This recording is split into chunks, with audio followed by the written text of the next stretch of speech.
So welcome everybody. My name is Pavel Přibyl. I'm a QA lead here at Salsita, and today we'll be talking about hacking, web application security. As you can probably tell, this topic is really huge. There is no chance we will cover everything during this brown bag. So this will be just a brief introduction. We'll be just scratching the surface or merely polishing it. But I plan to do this as a kind of introduction to this whole topic, and I plan to do some follow-up, workshops or webinars, stuff like this. So hopefully you will like it, and you will join us in our later efforts. We'll be talking about some basic web application vulnerabilities, how to exploit them, how the hackers usually work, and what to do to prevent against it. What are, for example, the security standards that we can learn and apply to our work. So I hope you will enjoy it. So with the knowledge in the web application security, you have basically two paths that you can start with, or you can join. One is the path of the offense, the attacking side. So you can become a hacker.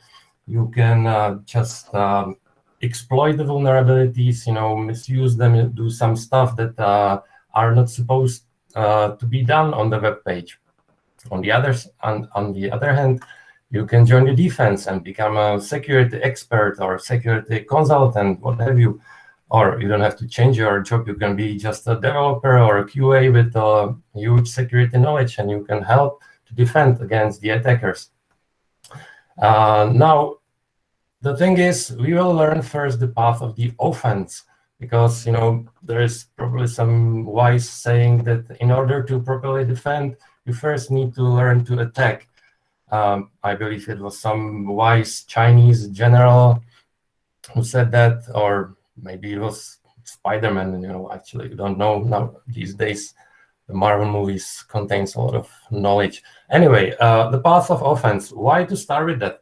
First, you will see directly in action how some of the vulnerabilities work. Why are they dangerous? And you may immediately start thinking, how would I defend against this? Also, to be honest, starting at the offense side is it's more rewarding, I would say. Like, you immediately see the result of your actions. You may be successful, and it's more motivating to do so. Because on the side of the defense, the best you can hope for is that nothing happens, which is kind of boring, right? And so many security experts confirmed this path progress, and many of them started on the offense side and then switched to the defense.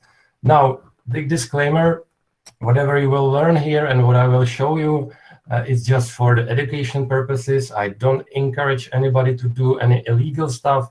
Please don't, hack any site without the permission of the owner, or you may hack, for example, some training pages. That's all fine. But if you will do any illegal, unethical hacking, you will go to jail for it, and you will be locked in one room, and you won't be allowed to go outside, and you won't be able to see your kids and your close one.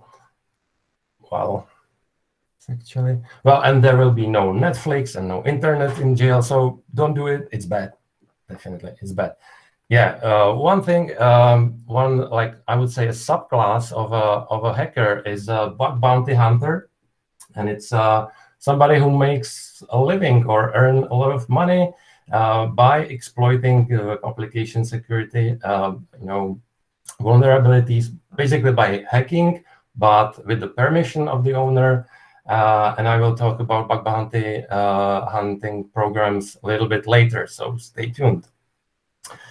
Now, I mentioned the law and the ethics and ethical, unethical hacking. So let me introduce you some terms that are quite known and being used. So first, there is Blackhead Hackers.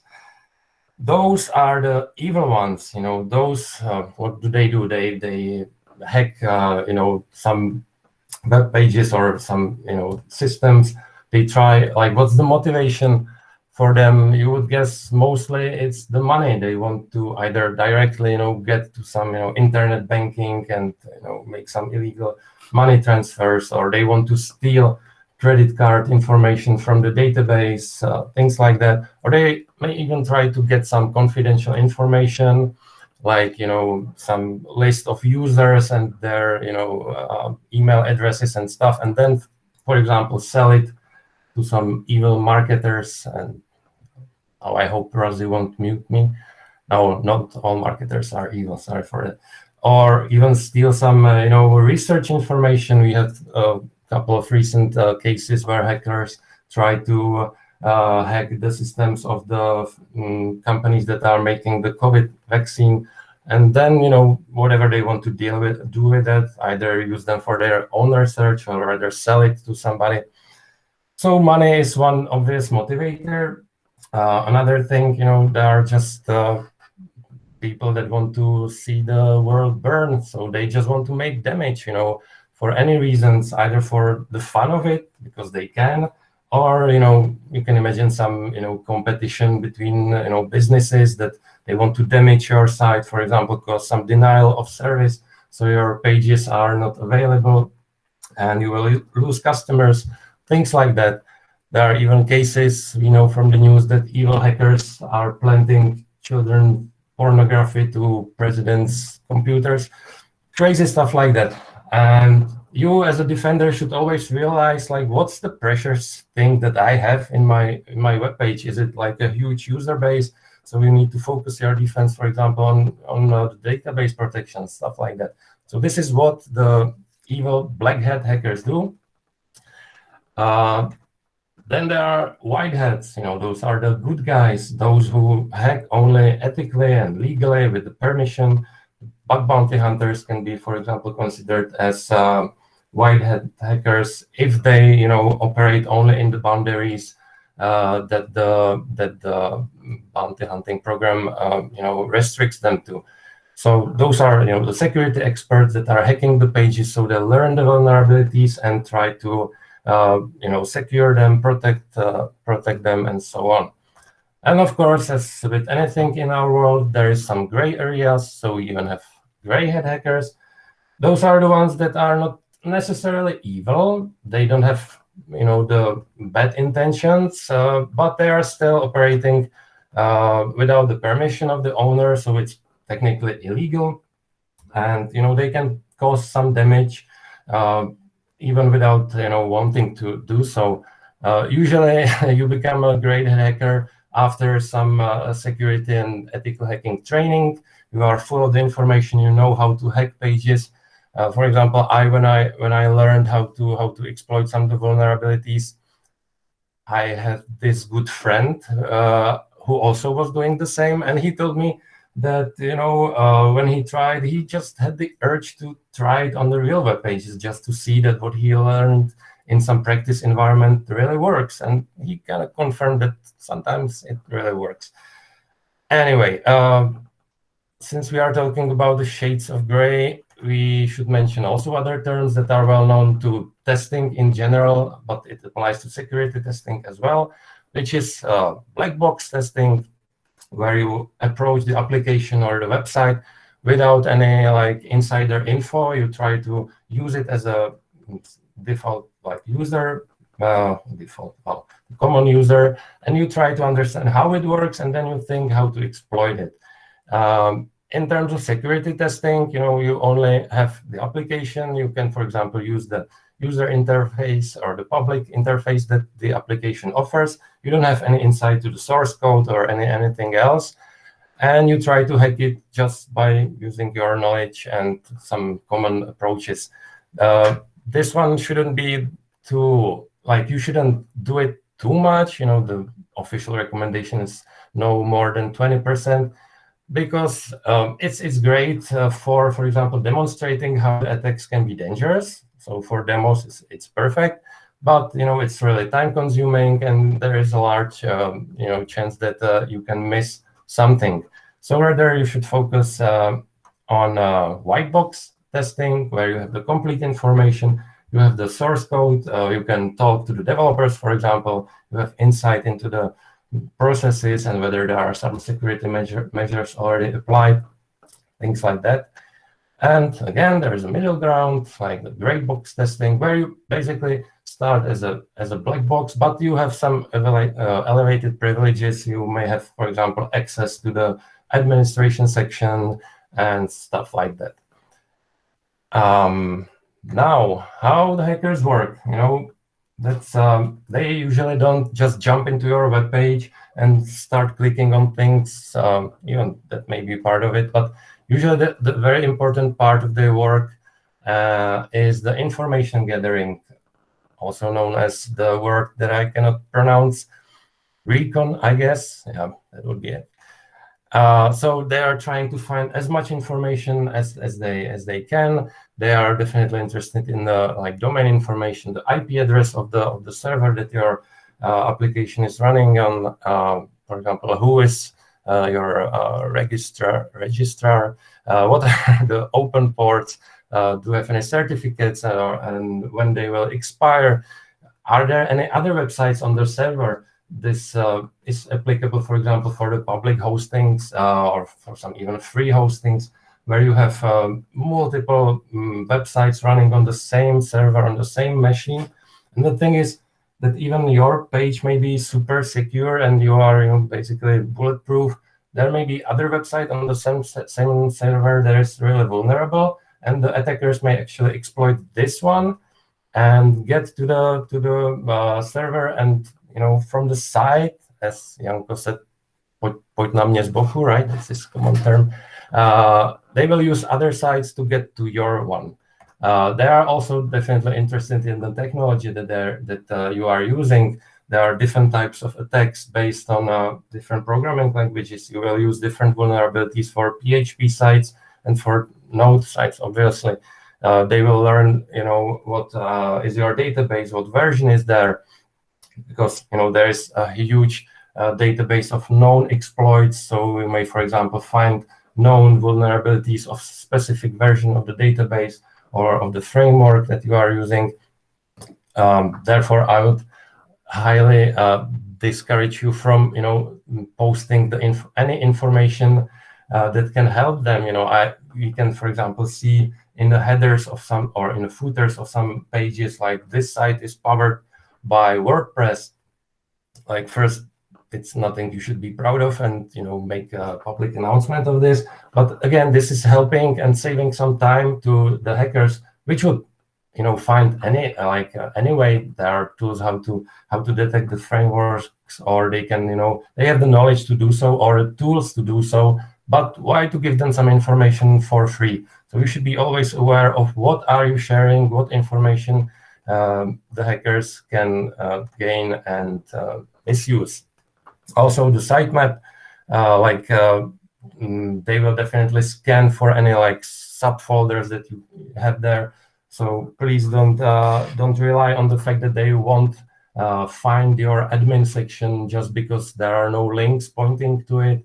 Or even try some crazy stuff like changing the subfolder name to something like 123 back office and hope that nobody will find it. No, they will find it. There are even some brute force types of attacks that they will scan your website and try to find any interesting subfolders that may contain some confidential information. So just secure the stuff as you should, do the proper security measures. Don't rely on security through obscurity, and it should be fine.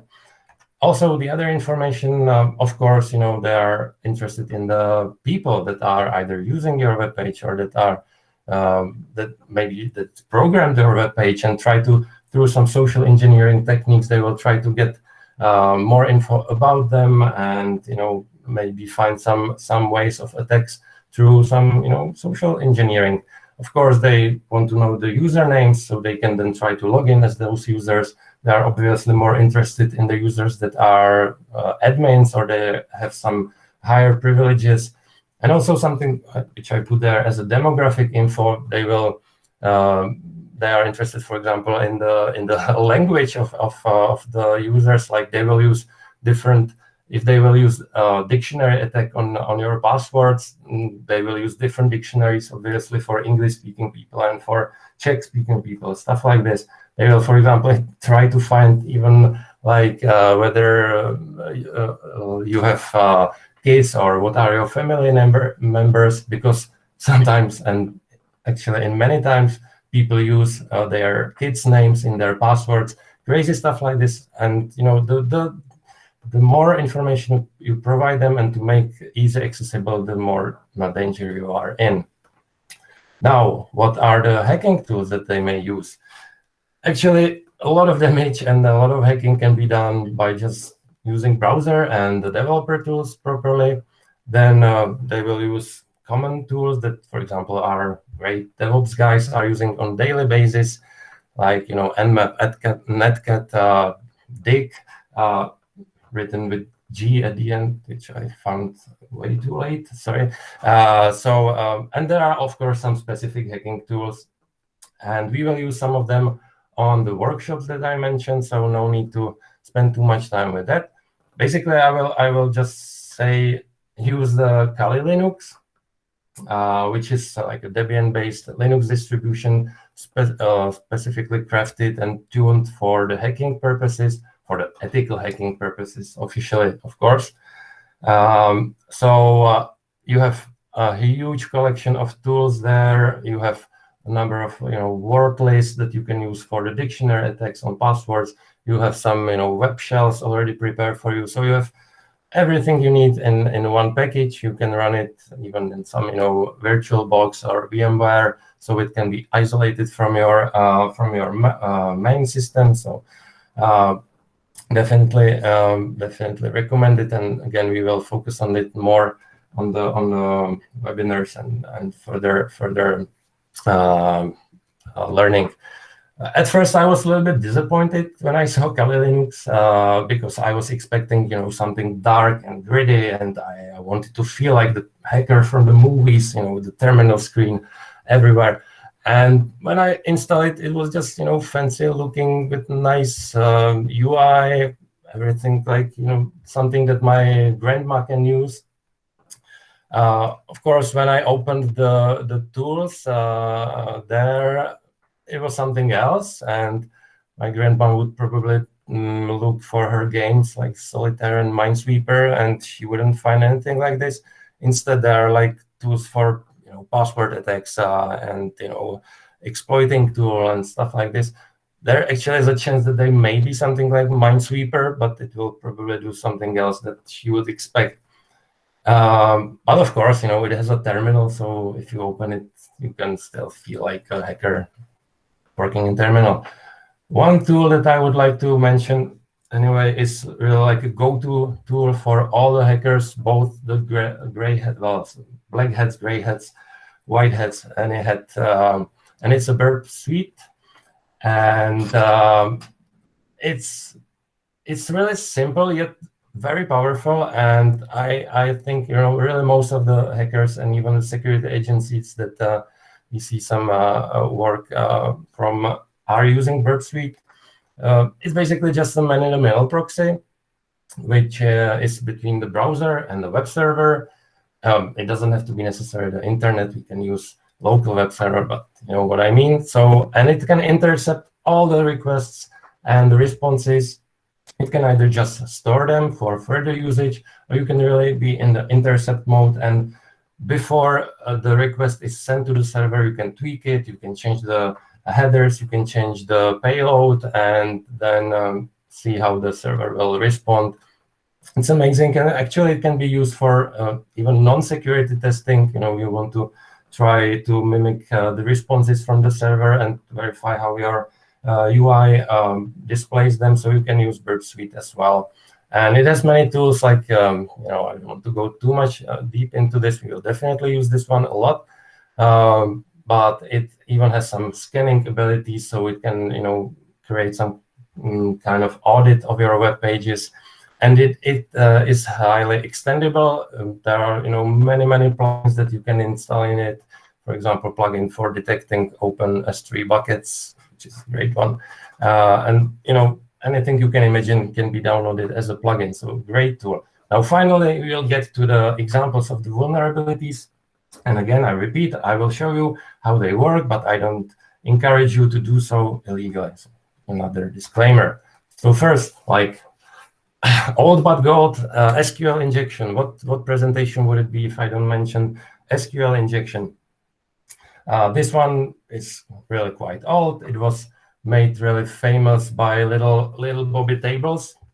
I'm sure you all know this strip, and I will put it to the links to the end of the presentation. And although Bobby is already a grown-up man, everybody knows what SQL injection is. Everybody knows how to protect it. There are still cases, even this year, of some security problems caused by the SQL injection. There is even a website called SQL Injection Hall of Shame, which I will also put the link there, where are some recent cases, and sometimes you will be surprised that even like some technological companies have problems with SQL injection. Now the demo time, and I promised I will never do live demos anymore, so this will be kind of semi-prepared demo. So let's imagine you have a login form. You put your username and a password. You all knew it, so I can publicly show it here. And behind the scenes on the server, there is something that, for example, create a basic SQL query. Now, this is really simple textbook example. I don't believe that there are actually any website that do authorization like this. I hope not. And this script actually concatenates the information that you put there into the form, and put them into the resulting SQL query, which then looks like this. And based on this, it should select the user based on this login and the password. So if everything goes fine, it will select the correct user and will sign you in. This is the good example. But let's imagine a hacker who is doing some social engineering on the page, finds some comment section, for example, and find this user commenting, and he decides that he will hack his account. By the way, judging by the comment, somebody already do this before. Never mind. So he knows his username. That's like one important part. So he'll just try to put the username there, and you notice there are some special characters. What he actually does is that he doesn't care about the password at all, but by providing the single quote there, he actually escapes the login string. And by putting the 2 dashes there, which serves as inline comments in SQL scripts, he just cuts the remaining part of the SQL script. So the only thing that the SQL query need to do is fetch user with the login. So it works like that. Again, repeat, this is very simple.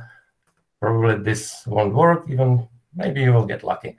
Another example, you may even completely scratch the username string. You may just directly insert the single quote there, which will escape it, and then you are basically typing your own SQL commands. Typically, you can use something that evaluates always as a true, so the SQL query will bring you all the users, and with some luck, the first one will be the admin user, so this may log you as the admin user directly without even knowing any actual user. The other example is that sometimes the pages applies some primitive security by blacklisting, and they will reject any strings that contains this well-known 1 = 1. So we'll just try different numbers, for example, or there are other ways. The hackers are really creative, and this is something that actually amazes me, how they can think not only outside the box but outside the box of boxes. So really, sometimes they can come up with some really creative stuff. The drop table, I put it there to honor little Bobby. Actually, you can use semicolon and write any other SQL command that you want. And of course, you don't have to do it manually. There are tools for it. One great one is a Sql Map, where you just basically type in the address of the page or of the form, and you can, for example, ask, I want to display the tables of the database, and try it. And this tool will do a lot of attempts. See, now it looks kind of hackish, and this is what we need, what we want, and it will display you the the tables in the database. So you see there is a credit cards, for example. So now you may try to ask for a SQL shell. And if you are successful, by the way, it will even show you the strings, the payload that it used for actually exploiting the vulnerabilities. And now you have fully shell. You are actually not connected to the database, but it acts like it is. So you can write any comments you want there, and it behaves like a SQL shell. And you can, for example, display the content of the credit cards table. So the prevention, of course, input sanitization, you shouldn't allow any dangerous characters. You should also limit the length of the field, so because sometimes the strings can be really long, so this may help as well. One note, please do the sanitization also on the backend side. Don't rely on the front end because it's easily bypassable. Again, rather than blacklisting some evil things, maybe focus on whitelisting, like what you expect to put there, and reject anything else. Don't use the concatenation that I showed you. That's easy target. Better is to use like prepared statement where you prepare the whole SQL command, and you then just inject the inputs there already sanitized and clean. And of course, knowing your NPM packages, don't rely that when you are using third-party package for your SQL operations that it's always automatically secure. Always be curious how they are dealing with SQL injection. Learn about like previous exploit and how they fix them. Don't definitely rely on third-party packages, and that can be applicable to anything, not only to SQL injection. REDOS. This one is my favorite because it kind of combines two evil things into one. It's denial of service and the regular expressions. How it works? I believe you know how regular expression works. We have some example pattern, and we will be trying to match some strings against it. So this one, it should match a string that starts with an A. Then there is some capturing group that can contain B or C, at least one, but also many Cs. And then the whole capturing group can be there at least once or many times, and it should end with a D, right? Nothing complicated. So for example, these strings will match. You can try it yourself, but this one won't match, obviously. But it can really cause some problems. And why is that? You as a human obviously notice that it ends with an X, which is not a D. But the problem is in this part, this repetition, or because it can cause a lot of ambiguities, as we will see. And the human brain works a little bit differently than the regular expression engine. While you can easily tell that the string doesn't match because of the X, the regular expression engine works as a finite automaton. I don't know this. Oh, tomato. So it goes like in a sequence. It looks at like the characters one by one and decide on the fly. So for him, it will be really the problem, the repeating Cs there, because he can split them in many ways. Like it can be one group, it can be two Cs and one. And again, in case of matching, this is no problem because plus is a greedy operator. It will take as much as possible. It's fine. But if he finds some problem, he will try to backtrack, and I will explain it a little bit later. And it can lead to something called catastrophic backtracking. So how does the regular and I don't want to say the regular expression engine. Let's call him just Reggie. And how Reggie works. In his tiny little robotic brain, he will come up with some complicated schema of some state diagram. And this is just for illustration. Don't try to read the thing. So he will really just go, and sometimes he will decide, okay, does it belong here? And he will go like, oh, this is a nice string A. Okay, it matches B. It matches. We are on the right track, right? And then he hits the X, and there is some problem. But don't worry. I will backtrack. Maybe I just choose the wrong path. I will go there and decide the different path.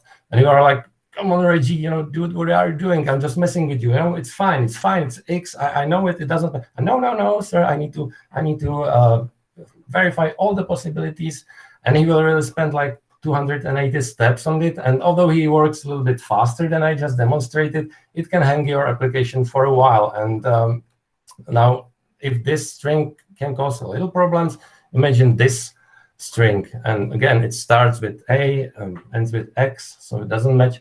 So now let's see. Now let's see what it will do to Reggie. Like, yeah, his tiny little brain will explode. But well, that would actually be a good thing, because it would probably cause some error, and you can do some error handling. But the little bastard will try really diligently, and he will really try to go through all the options, and it can really hang your application for a while. If we try to measure it, just the difference between the valid string and invalid string, why the valid is matched within like 100 milliseconds.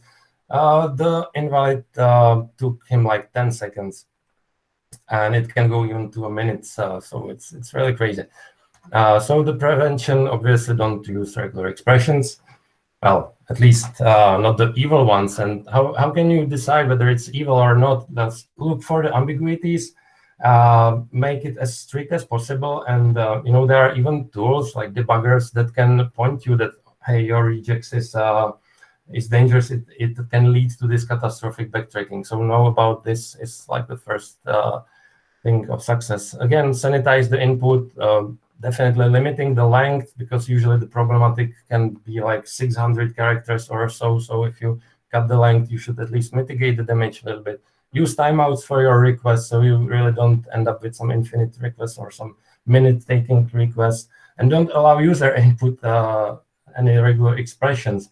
Like, you think, why would I do that? Unless you are programming some regular expression, validator or something, you shouldn't allow users to enter their own patterns. But let's take an example like this. This is like registration form where user will set up his this username and the password he would like to use. And he says like, okay, this password should be fine. It's long. It contains number, special character. But he will get this rejection, like this error message. You shouldn't include name in your password. I actually approve this. This is a good security measure. You shouldn't use like those admin types of login. So the username in your password is a bad thing. So good intention, but wrong execution, I would say, because if you take a look at the source code behind it, you can tell that the person wasn't the C-sharpest pencil in the box. Okay, enough that jokes. I promise I won't do any anymore. The problem is that he takes the username and turn it into regular expression and then match the password against it, right? So it works, and that's the thing. Sometimes the regular expression will work, and you'll be happy, and life goes on. But what if user enters the username like this, which is exactly the evil regex, and then the password like this, including the exclamation mark there, and poor Reggie. This will again hang your application. And when I measured this, it took like 2.5 minutes before the progress continues or whatever, before I was able to send any other request to the web page. So it's crazy. Another famous one, cross-site scripting, sometimes confused with cross-site request forgery. They kind of share the name. Always the cross-site request forgery start with C, while cross-site scripting with X. Probably like CSS name was already taken. Let me show you again another demo. Imagine a page that allows you to search, to input something, and it will search for it. So if you enter any text there, it will print you some results. And why is interesting for you as a hacker, that it takes your string and it displays it back on the web page. So it had to put it to the HTML code, right? So let's try something else. Let's try to put some actual HTML text there. See, successful. I made a bold statement. And another dead joke. Please kill me. Okay, never mind. So this is good because obviously the page isn't sanitizing your output. It's not escaping the characters, and it treats them as the HTML text. So let's try to insert some JavaScript, because when you insert the JavaScript, you can do some evil things. You know it the best. So now I expect when I search for this, it will display me some alert box, and it doesn't work. And you should be prepared for this. Many times you won't be successful. You need to keep trying something else. In 99 attempts, you will be failing, but the 100th one will fail as well. So you keep trying. Now, for example, let's try other way how to execute JavaScript on the page. Let's try, for example, insert an image, and it should trigger an on-error event. And now we see we are successful. This works. We insert the JavaScript there, but now you may ask, like, what's the danger of it? Obviously it's the user entering those things. It's on his browser. What can happen? But the important part is that this the search term, for example, is included in the URL, which you can take and send to anybody. Again, some social engineering. You can post it to some social networks, and people will click it, and they will execute the malicious scripts in their own browsers, which you know contains a lot of information that you can misuse in other types of attacks. For example, the cookies, and they can be used in other ways. Or you can, for example, control the webcam through browser. You can take screenshots. You can do many evil things. Like, for example, Czech socialist political party recently experienced somebody misuse exactly this XSS vulnerability in their own search field, and they inserted some iframe with a YouTube video, and then shared the link on social media, and people were clicking on it like crazy. And although the web pages themselves didn't change, if you enter the address manually, nothing would happen. The link worked, and so it was in the media. The pages were hacked. No, it was just simple XSS vulnerability that was used the proper way.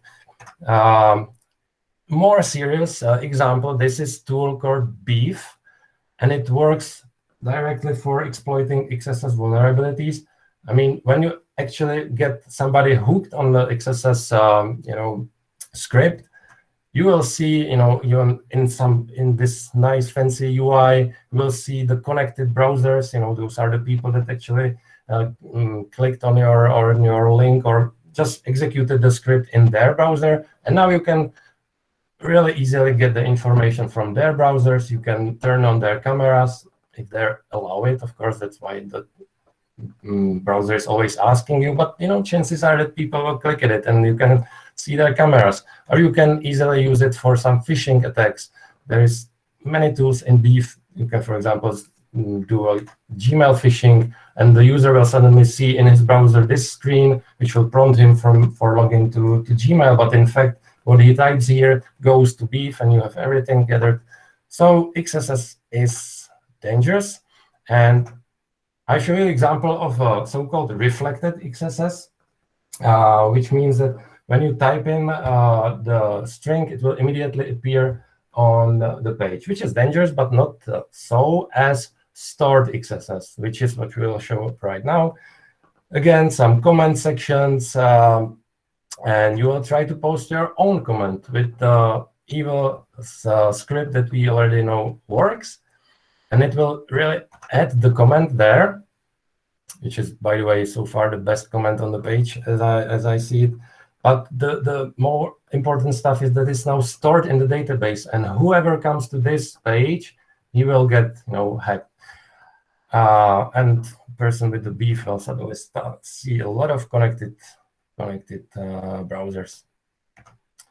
Again, how to prevent all this? Filter input that applies to everything. Encode the display data. Don't let the HTML characters be actual HTML code. Just escape it. I know that, for example, React is said to be like really XSS secure, but Also, when I was searching for some exploits, there were some cases hopefully already mitigated, but you never know. Still be vigilant, be careful. There are some other ways, like using response headers and content security policies, where you can even specify what is the source of the scripts that should be executed there. So there's a lot of ways how to deal with it. Just be aware of it, why it's dangerous and how it can be dangerous. And when all the sophisticated methods are tried and depleted, you can always try the brute force and the dictionary attacks on the passwords, which really works. Like, you have the login form, you pick one user and you go through some list of well-known passwords, or you can try to craft your own, ideally using some program. It's not that effective if you try to type them in one by one by hand. And there are great tools that can do it for you. The thing about protecting against it is a little bit tricky, because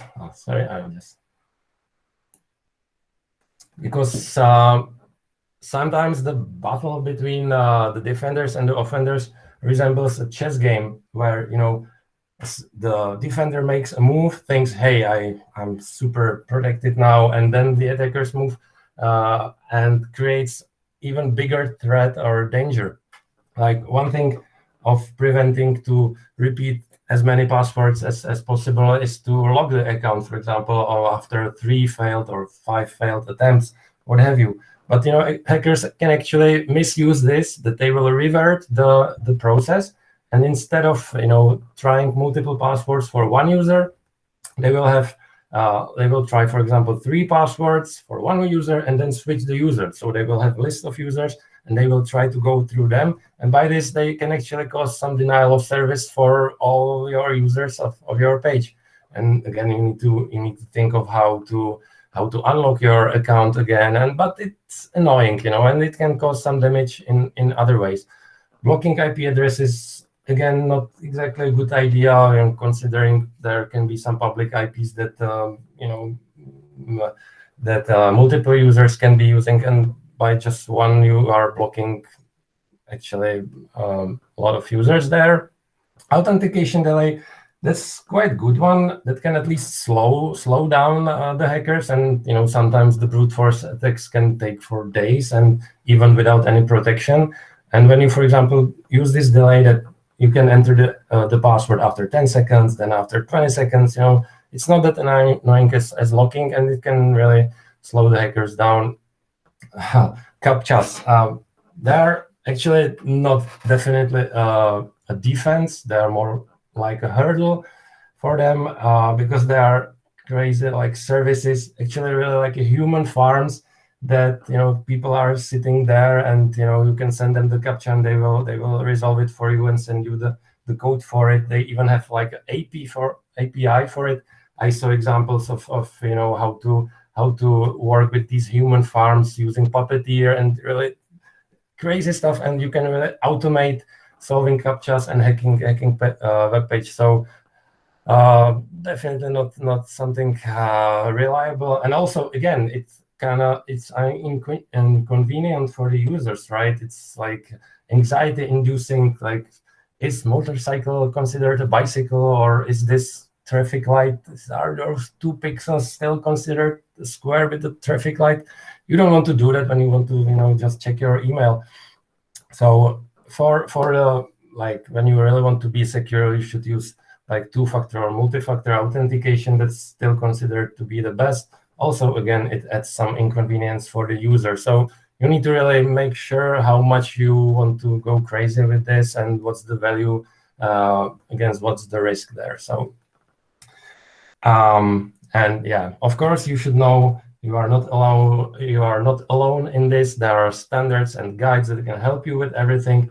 And I really would like to praise the OWASP initiative, which is like Open Web Application Security Project, a non-profit organization that does a lot in this matter. They obviously do the standards. They do some education, again, webinars. They prepare a lot of materials, even some practice sites where you can train. There is a nice code review guide for the developers, how to do, for example, pull request reviews with the security in mind. And for the testers, they have the web security testing guide, which I believe we should all know. But they are available online and in the PDFs. This is just an illustration how they would probably look if you would print them out. So as you can see, it's a lot of reading, and I don't expect anybody to read through all of this, but at least to have the knowledge of the basics there, and somehow, for example, implement them into our development policies would be definitely good. And I would like to focus on this. And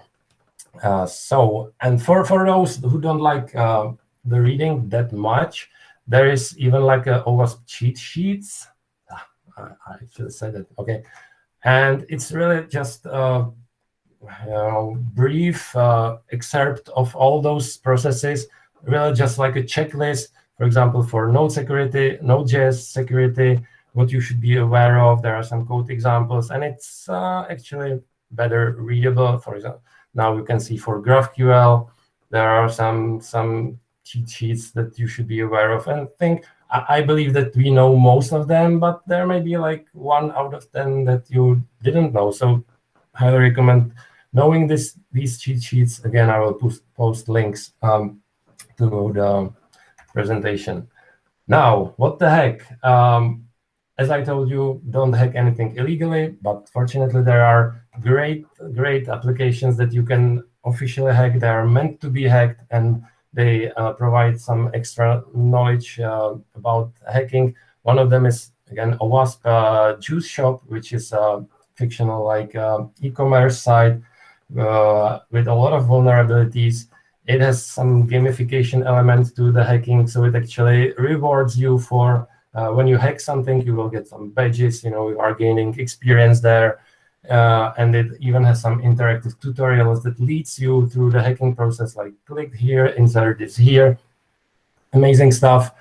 Why I like it is because the infrastructure actually resembles a little bit some of our applications. Like obviously there is Angular, there is Material UI, but Node.js on the backend, Sqlize, for example. So you can learn one thing or two from it, even for your coding. It has like 100 hacking challenges in different categories. And what I extremely like is that it comes with the guide, both for the hackers and even for the developers. You can, it explains everything about the source code. It points you where the dangerous areas are and how to fix them. So you may learn a lot by it. And it's really funny, some of the exploits are hilarious. You can, for example, hack one's password by finding his video on YouTube where he actually says the password in a way. So it's a lot of fun. I highly recommend it. This one is Hacker One-on-One Capture the Flag program, which is also amazing. Again, some kind of gamification where you are hacking their prepared web pages, and when you are successful in exploiting something, you will get the flag code, which you will submit to a dedicated form, and you will get some rewards for it. And this actually, the Hacker One-on-One community is well known even for the bug bounty programs. And by solving these basically riddles, you are getting some hacker credit. And some companies actually ask for, hackers to their programs. So definitely worth trying this. And the third one that I really like is Web Security Academy from Portswigger, which are the authors of the Burp Suite, which is really, really amazing. It both for the learning, it has a nice structured learning path. It will guide you through all the topics there. All the vulnerabilities are explained with pictures, which I obviously really like, and you can practice everything in their lab. Again, you get some rewards, you get some experience, badges, amazing stuff. Now, I mentioned a couple of times the bug bounty programs. And, if somebody asks you ever, like, if this presentation was useful outside work, like my wife always does it when I come home on Friday and say, hey, today was a nice brown bag. And but was it useful outside work? Yes, on scale 1 to 5. And I really hope that this one will be, because you can actually really use this knowledge in your free time. You can do some bug bounties, and you can earn pretty nice money. Like, sometimes the rewards are from hundreds of dollars for like low security problems to up to like $2,000 or $5,000 if you hit something major. So I believe you are all skilled, and you have great chance in succeeding in this and making some extra money. So why not to try that? And that's the end of the presentation. But as I said, it's not the end of our security journeys, which will hopefully follow in our workshops, webinars, and stuff like this. And as I promised, there will be the links at the end. So that's all for me. And now I switch to Alfred, I guess, who will be giving me some questions if there are any.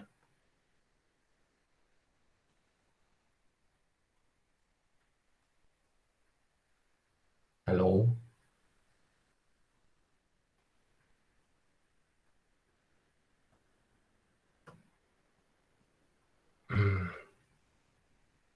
Okay, Alfred is not speaking, or I'm not hearing him, so maybe he's not speaking. Now I'm sharing my screen. You should see. Okay, now. Okay. Yeah, I was afraid that it will be how much time I spend by drawing the presentation, which I get every time. How much time do you spend applying those techniques against our own project? Is that enough, or should we do more such testing by default? Good question. Thank you.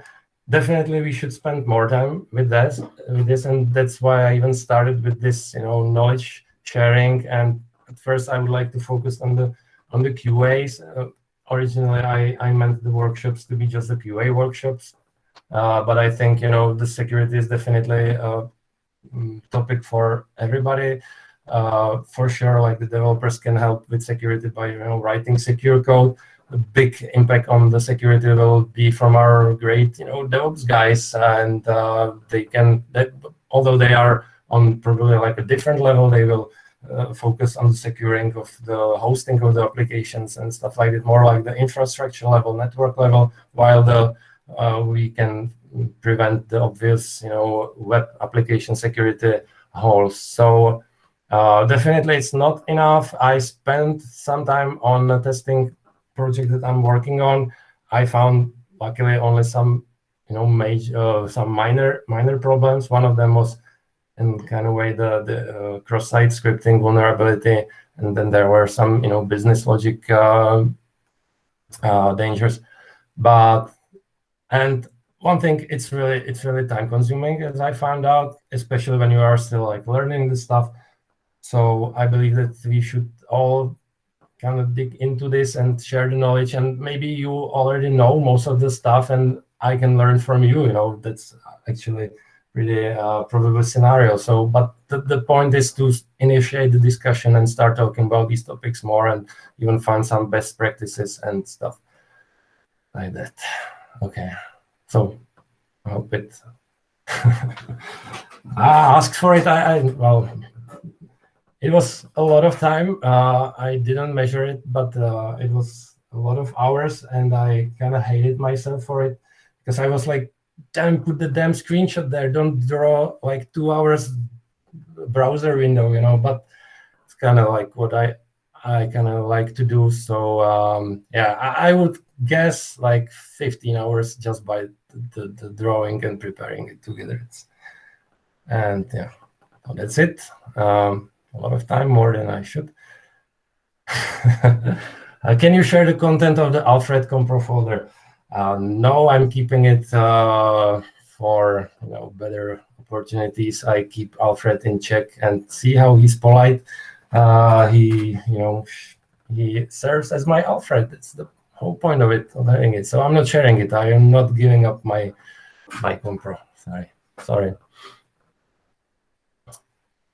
Do we do this kind of testing on Salsita project? Yeah, I kind of mentioned it. We do to some extent, but we definitely should do it more.